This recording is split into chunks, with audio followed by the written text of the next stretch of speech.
सारी प्रॉपर्टी बेच दी। अब बेचने के लिए उसके पास वक्फ की ही ज़मीनें बची हैं जो बड़े बड़े सरमायादारों को वो बेचना चाहिए। वक्फ की जो ज़मीन होती है उसमें क्या कुछ खामियां रहती है, क्या कुछ आप बताना चाहोगे? क्योंकि आप जमीयत उलमा से जुड़े, वक्फ के बारे में आपको जानकारी ज़्यादा है, तो केंद्र सरकार को क्या कुछ जो है राय मशवरा आपसे लेना चाहिए? देखिए, वक्फ के सिलसिले में जो वक्फ बोर्ड में खामियां हैं, इसे हम मानते हैं कि वहाँ भी बदउनवानियां हैं, वहाँ भी लूट घसोट है। वक्फ की ज़मीनों को नाजायज़ तौर से वक्फ के लोग भी जो वहाँ बैठे हुए लोग हैं वो भी उसका गलत इस्तेमाल कर रहे हैं। लेकिन इसका ये मतलब हरगिज़ नहीं है कि फिर हुकूमत उस पर कब्जा कर ले।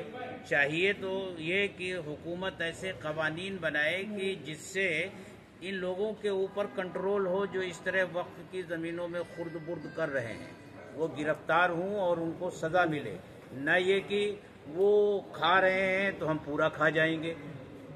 ऐसा तो नहीं कलेक्टर को जिस तरीके से उसमें लाया जा रहा है, सारे अधिकार कलेक्टर को दिए जा रहे हैं, लगातार उलमा की जो लगातार उस पर विरोध है, क्या अब भी वो विरोध कायम है?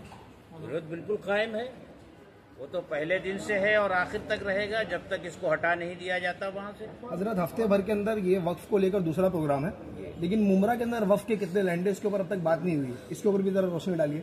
क्या वक्फ अभी तो मसला वक्फ के बिल का है। अभी कहाँ कहाँ लैंड है उसके और कहाँ कहाँ प्लाट जो है